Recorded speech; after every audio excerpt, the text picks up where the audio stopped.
베드로전서 4장 7절부터 8절 말씀 본문으로 주보에 나온 제목대로 아무것도 당연한 것이 없다는 듯 이보다 소중한 것은 없다는 듯 이라는 제목으로 하나님의 말씀의 은혜를 잠시 나누고자 합니다. 오늘 본문 말씀의 7절에 보면 만물의 마지막이 가까웠으니 이렇게 시작하고 있습니다. 만물의 마지막이 가까웠으니. 저희는 성경 말씀을 읽을 때 이러한 유사한 말씀을 너무 많이 듣습니다. 그죠? 이제 끝입니다. 끝이 가까웠으니 종말로. 그죠? 이거 성경에서 너무나 많이 들을 수 있는 말씀입니다. 그런데 이런 말씀 들으시다가 궁금증이 생긴 적 없으십니까? 저는 자주 생겼습니다. 우리는 영혼을 믿고 살고 있고 영혼 안에 살고 있습니다. 할렐루야. 예수님을 믿으면 바로 우리는 이 현세를 초월해서 영원토록 사는 존재가 돼버린 거예요. 이미 돼버린 겁니다. 그걸 나중에 죽어서 확인할 수도 있지만 지금도 이미 저희는 확인하고 믿고 있어요. 그러면 생각해 보세요. 영원이라는 시간을 살고 있는 존재에게 마지막이라는 의미가 있습니까? 없는 거죠. 그렇지 않습니까? 그죠? 영원토록 사는 사람이나 영원토록 사는 존재에게 마지막이라는 단어가 무슨 의미가 있습니까? 없죠. 없습니다. 의미가. 그렇죠. 영원이라는 단어 안에서. 그런데 2016년을 지나고 2017년 이제 새해 첫날을 맞이했는데 여러분 요맘때쯤 되면 가장 많이 하는 일이 이거예요. 시간을 구획을 나눠서 2016년이 갔습니다. 2017년입니다. 뭐 이런 거 있잖아요. 그죠? 의미를 구분하고 나누고 이렇게 2016년이 끝입니다. 이제 2017년이 시작입니다. 이렇게 하기 원합니다. 인간적인 입장에서 왜 이렇게 하나라고 생각해 보면 그것은 뭐 대충 이런 의미가 있을 거예요. 아쉬움을 달랜다. 정말 정도 많이 들었고 다사다난했고 많은 일들이 있었던 해를 보내는 게 아쉬움도 있고 또는요 새해 새 출발하면서 각오를 다지는 뭐 이런 의미도 있을 거예요. 그죠? 반성과 성찰도 하고요. 저도 페이스북에 그런 종류의 글을 어제 저녁에 열심히 올려놨는데 사람의 입장에서 보면 그런 의미가 있을 겁니다. 처음 시작이니 마지막이니 이런 용어를 쓰는 것이요. 그런데 하나님의 입장에서 오늘 본문 말씀에 만물이 마지막에 가까웠으니 이러한 단어를 쓰는 이유가 무엇이겠습니까? 성경적인 입장과 하나님의 입장에서 보면 오늘 본문뿐만 아니라 다른 부분에 이 마지막에 대한 이야기를 쓰는 것을 보면 하나님의 입장에서는 이런 의미가 있습니다. 이런 단어를 쓰는 데는 그것은 바로 심판이 있다는 걸 기억해라. 예수께서 반드시 오실 것이야. 재림하실 것을 기억해라. 올라가신 그대로 육신의 형상을 입고 그대로 심판자로 오실 것을 기억해라.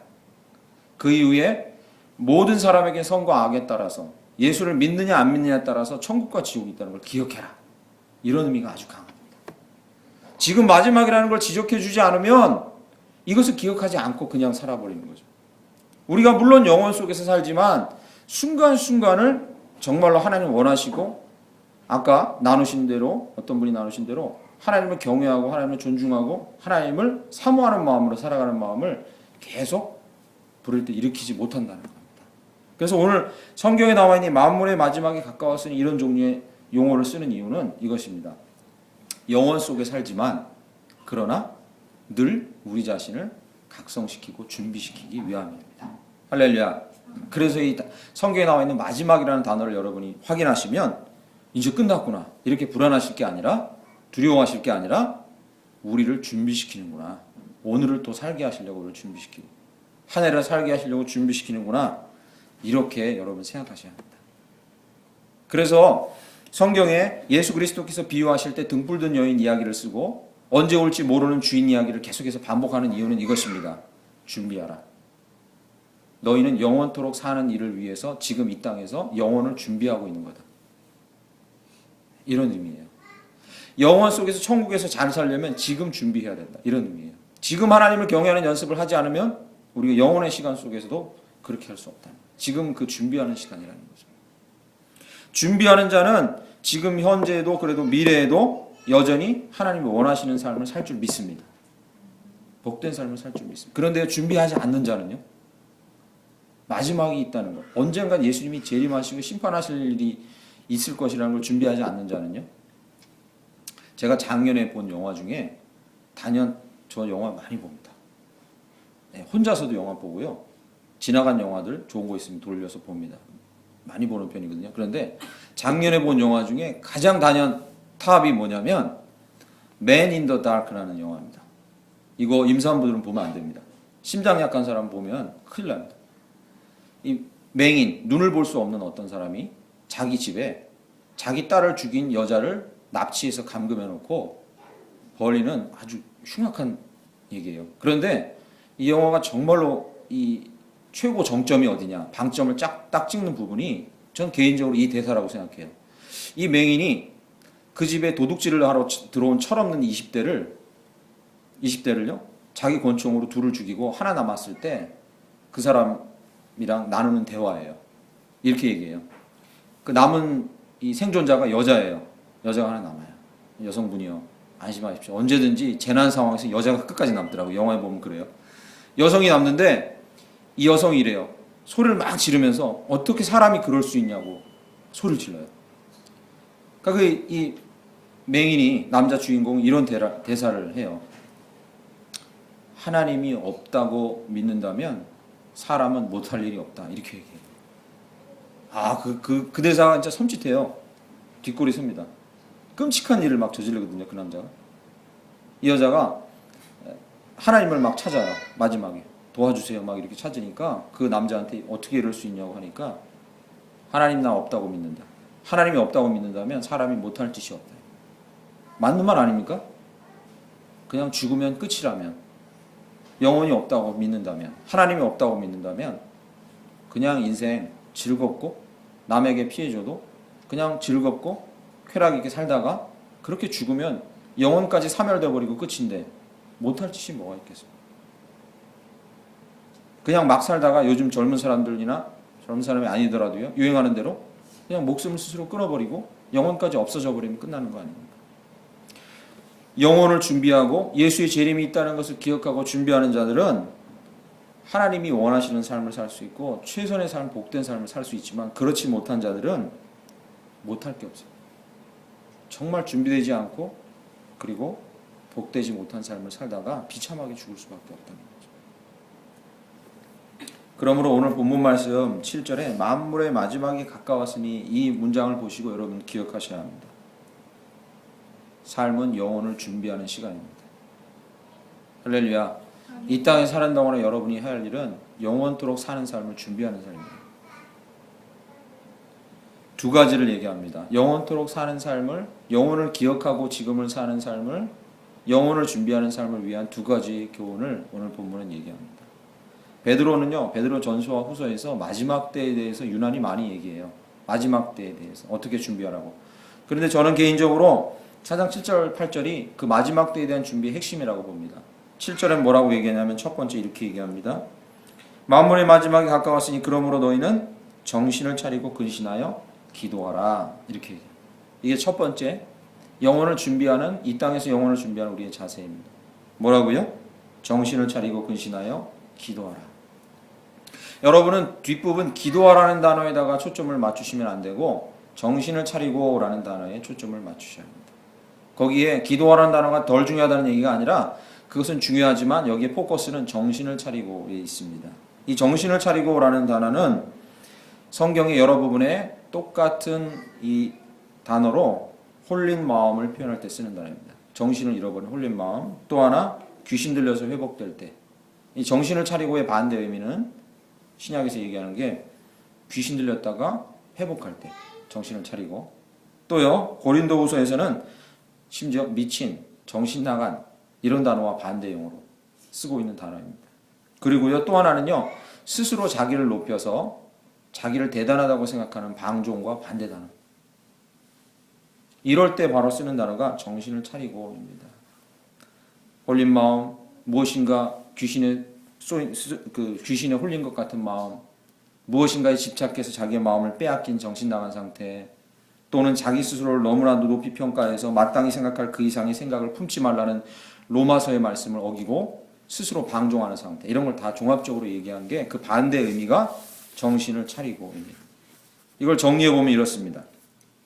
남들이, 누가, 심지어 나의 마음속의 미혹자인 사단이 뭐라고 홀리면 거기에 너무 빠지는 상태, 쉽게 끌려 들어가는 상태. 여러 사람들과 세태와 시류가 그렇다고 말하면 거기에 너무 빨리 끌려 들어가는 상태. 심지어 자신의 생각과 판단이 이렇게 해왔다고 판단되면 거기서 벗어나지 않고 거기에 매여 있는 상태. 이런 걸 다 포함합니다. 이것이 바로 정신을 차리고라는 단어의 반대입니다. 그러면 왜 영혼을 준비하고 지금 이 땅에서 영혼이라는 시간을 준비할 때 이 만물이 마지막으로 가까웠으니라고 하고 정신을 차리라는 단어를 먼저 썼을까요? 그죠? 귀신에 홀린다, 정신 나갔다, 미쳤다, 방종한다 이런 단어 쓰니까 저는 그렇게까지는 심하지 않는데요. 저는 정신이 정상인데요. 이렇게 생각하실 수 있습니다. 그런데 오늘 이 반대 의미로 이 정신을 차리고는 오늘 설교의 제목에 나와 있는 첫 번째 아무것도 당연한 것이 없다는 듯 행동하는 태도를 얘기합니다. 생각해 보세요. 누가 말하고 내 마음속에 있는 사단이 미혹하는 상태를 벗어나고 거기에 극복하려면 어떻게 하겠습니까? 내 마음속에 무엇인가 나를 미혹하고 끄는 힘이 있거나 그것이 당연하다고 생각하거나 남들이 여러 명이 나에게 그것이 당연하다고 말할지라도 우리는 한 가지를 선택해야 합니다. 뭐요? 아무것도 당연한 것이 없다는 듯 우리는 그것을 분별해야 합니다. 할렐루야. 아멘. 영혼을 준비하는 사람의 마음 태도예요. 모든 사람이 예스라 하고 그것이 맞다 해도 그것이 당연하다고 생각하지 않고 다시 돌아봐요.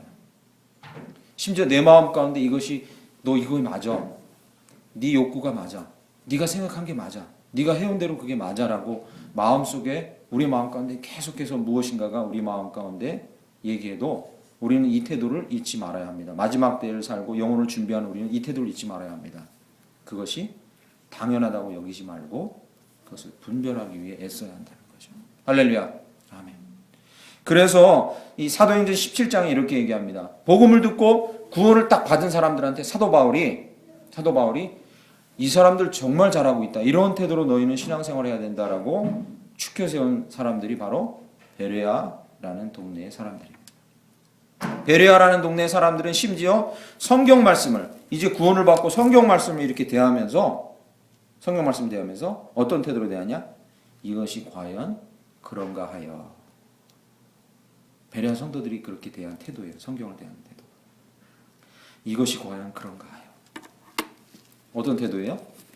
무턱대고 믿거나 무턱대고 받아들이거나 무턱대로 맹목적인 신앙으로 나가는 게 아니라 이것이 정말 그러한가.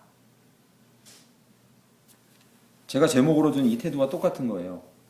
정말 심지어 성경에서 눈에 보고 있는 내가 지금 보고 있는 성경도 이것이 과연 그러한가 생각해서 탐구하고 고민하고 기도하고 그래서 받아들이려는 태도. 마지막 때를 사는 저희들에겐 그 태도가 있어야 할 줄 믿습니다. 왜 그런지 아십니까? 요한일서 4장 1절에 이렇게 얘기합니다. 영을 다 믿지 말고 오직 그 영이 거짓 천사에게서 거짓 선지자들에게서 온 것인지 하나님께로부터 온 것인지 분별하도록 하라. 보통 때 같으면 그러지 않아요. 이렇게 마지막 때 힘든 때를 살아가는 저희들에게는 성경 말씀을 읽고 누가 선지자나 목사나 누가 신앙적으로 훌륭하다는 사람들이 얘기하는 것조차도 그대로 다 믿지 말고 어떻게? 이것이 하나님께로부터 온 것인지 분별하도록 하라.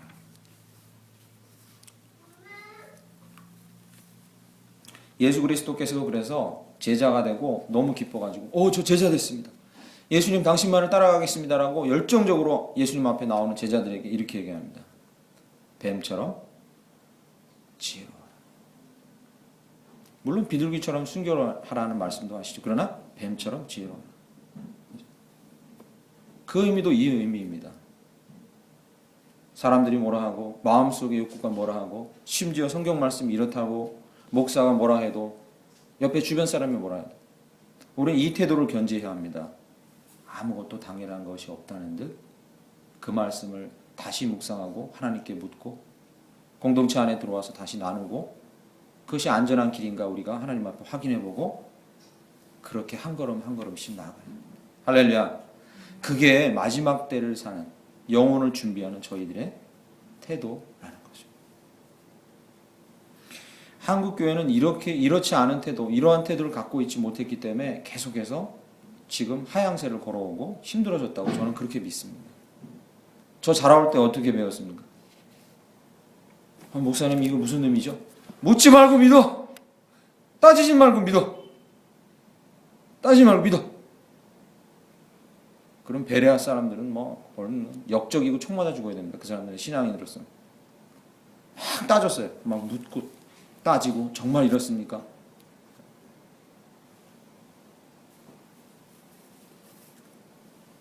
오늘 본문 말씀에 정신을 차리고 근신하여 기도하라 했잖아요. 그래서 기도하라는 단어를 뒤에 쓴 이유는 이런 태도로 기도하는 삶도 살기 바랍니다. 이렇게 쓴 거예요. 그러니까 여기서 포커스는 정신을 차리고예요. 하나님이 주시는 지혜의 영으로 성령의 도움으로 너는 철저히 분별하고 살아야 한다. 그런 태도로 기도해야 된다. 기도도 그런 태도로 해야 된다. 이렇게 쓰고 있는 거예요. 정신을 차리고 근신하여. 여기 근신하여는요. 근신하여는 근신.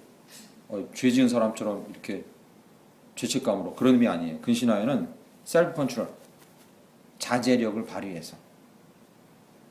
마음에 생각이 드는 대로 이 일도 하고 싶고 저 일도 하고 싶지만 근신하고 즉 냉철하게 분별하고 자제력을 발휘해서 그 태도로 기도하라. 말세에는 기도도 그런 식으로 하라.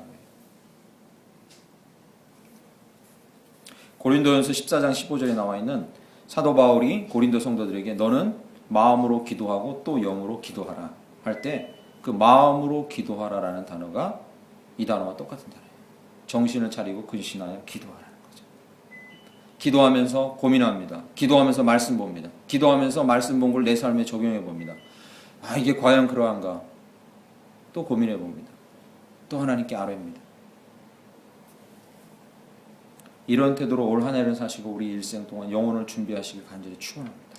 하나님께서 여러분에게 놀라운 깨달음을 주실 줄 믿습니다. 악한 것들이 휩쓸려 들어가지 않고 사람들의 말에 휩쓸려 들어가지 않고 그리고 혹하지 않고 그리고 정신을 차리고 이 악한 세대를 살아가게 하실 줄 믿습니다. 아멘. 아인슈타인은요 이런 얘기를 했답니다. 변화를 원하십니까? 그러면 열심히 하는 것으로는 안 됩니다. 열심히 하는 것으로는 변화를 이끌어낼 수 없고 탁월한 일을 이룰 수 없습니다. 그러면 무엇으로 탁월한 일을 이룰 수 있습니까? 다르게 해야 합니다. 이렇게 얘기해요. 뭔가 당신이 발전을 원합니까? 그러면 열심히 하는 것으로는 안 됩니다. 다르게 해야 합니다.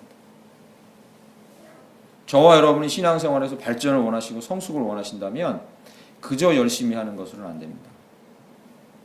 다르게 고민하고 숙고하고 내 삶의 어느 부분에 어떤 부분이 미혹되고 붙들려 있고 휩쓸려가는 부분이 있었나 고민하고 그래서 그런 태도로 기도하고 그런 태도로 자라가야 할 줄 믿습니다. 올 한 해 그러한 한 해가 되길 간절히 축원합니다. 아멘. 두 번째 8절에 뭐라고 얘기하냐면 이렇게 얘기합니다. 무엇보다도 뜨겁게 서로 사랑할지니 사랑은 허다한 죄를 덮느니라. 할렐루야. 아멘. 앞에 나눈 대로 시간의 경계는 경계일 뿐입니다. 우리는 영혼 속에서 사는 자들이고 그렇다면 우리에게는 하루가 영혼이고 영혼이 하루입니다. 우리의 하루가 곧 영혼이거든요. 영혼이라는 시간 속에 우리 하루가 있는 거예요. 그러면 이 모든 것이 영혼이 되어버리는 겁니다. 그러면 결론은 하나입니다. 우리가 인생을 살아가는 날 동안에 정말로 가치 있는 일 하나를 꼽는다면 영원토록 존재하는 것 그것만 집중하면 됩니다. 맞지 않습니까? 그렇죠. 우리의 하루가 영혼이고 영혼이 속한 것이 우리에겐 하루라면 영원토록 가치 있는 것에만 집중합니다. 오늘 본 말씀 8절이 그것을 얘기합니다. 영원토록 가치 있는 것이 무엇이라고요? 사랑이라고 이야기합니다. 고린도전서 말씀을 통해서 저희는 이걸 분명히 알았어요. 모든 것은 없어지되 무엇만 남는다? 사랑만 남는다. 이미 우리는 그 결론을 알고 있어요. 믿음, 소망 이것도 그 중에 제일 사랑이고 그것만 남는다. 우리는 이미 알고 있어요. 영원토록 남는 가치는 단 하나밖에 없어요. 사랑이라. 그래서 오늘 본문 말씀 8절 앞에 이렇게 써놨어요. 무엇보다도 라고 써놨어요. 보시죠. 무엇보다도. 보셨죠? 그죠? 영성과 유진 피터슨은 이 8절을 이렇게 번역합니다. 이게 좀 더 맛깔나요. 무엇보다도 뜨겁게 서로 사랑할지니 이 문장을요. 유진 피터슨은 삶의 모든 가치가 거기 달려 있다는 듯 사랑하십시오. 네. 더 멋있는 표현이죠, 그죠? 좀 더 부드러운 표현입니다. 제가 다른 말로 바꿔보면요, 오늘 두 번째 제목인 거죠. 이보다 더 소중한 것은 없다는 듯 그렇게 사랑하십시오. 우리 인생의 최고 가치가 뭐냐고 사람들이 물어본다면 여러분 망설이지 마시고 저와 함께 이렇게 대답하셔야 합니다. 그것은 사랑입니다. 삶의 가치가 거기 다 달려있고 그것보다 더 소중한 것은 없습니다. 그래서 뒤에 뜨겁게라는 단어가 나옵니다. 이 뜨겁게라는 단어는요, 감정이나 정서상의 상태를 얘기하는 게 아닙니다. 우리나라 말로 번역해 놨을 때는 이 뜨겁게라는 단어를 보면 막 감정이 뜨거워지는 거 생각나잖아요. 그죠? 그러나 이 뜨겁게라는 단어의 헬라어 원문은 이 감정적인 상태를 얘기하는 게 아닙니다. 이 뜨겁게라는 단어는 원어적인 의미로 운동선수가 운동할 때요. 운동선수가 운동할 때 최고의 긴장을 딱 발휘하면 어떻게 됩니까? 근육이요. 팽팽해집니다. 그죠? 그래갖고 운동선수가 경기할 때 딱 상황을 딱 캡처한 사진을 보면 왜 근육이 왜 엄청나게 딱딱해져 있잖아요. 팽팽하게. 그 상태를 얘기합니다. 여기서 뜨겁게라는 단어는 운동선수의 팽팽한 근육이 그 최고조의 정점을 계속 유지하는 걸 얘기합니다. 무슨 말이겠습니까? 앞에 말과 똑같은 말이에요. 무엇보다도 여러분의 사랑이 늘 최고의 가치라는 것을 염두에 두고 그 상태로 살아가십시오. 그 얘기입니다. 저도 요즘에 여기 제 방이 있거든요. 조그만 방이 있는데 이 안에 이거 악력기 사다 놨어요. 이 상체 근육을 키우는 악력기 이렇게 하는 거 있죠. 하도 여기가 부실해가지고 사다 놨는데 이게 예전에도 아령을 좀 들고 운동했는데 이 원칙이 정말로 분명해요. 한 일주일 하고요. 이틀 쉬면 근육이 막 녹아내리면 처지면서 이게 무슨 축 처져요. 이게. 근데 이걸 또 한 일주일 하면 단단해져요. 네. 이 말하자면요. 여기 무엇보다 뜨겁게 이거든요. 그것을 당신의 최고의 가치로 여기고 그 긴장을 풀지 말라는 거예요. 당신의 인생에서 사랑이라는 것이 최고의 가치라는 것처럼 여기고 그것에 올인하고 그 긴장을 풀지 말라는 거예요. 다른 것이 거기 끼어들지 않게 하라는 거죠. 그게 당신에게 최고 가치라는 거죠.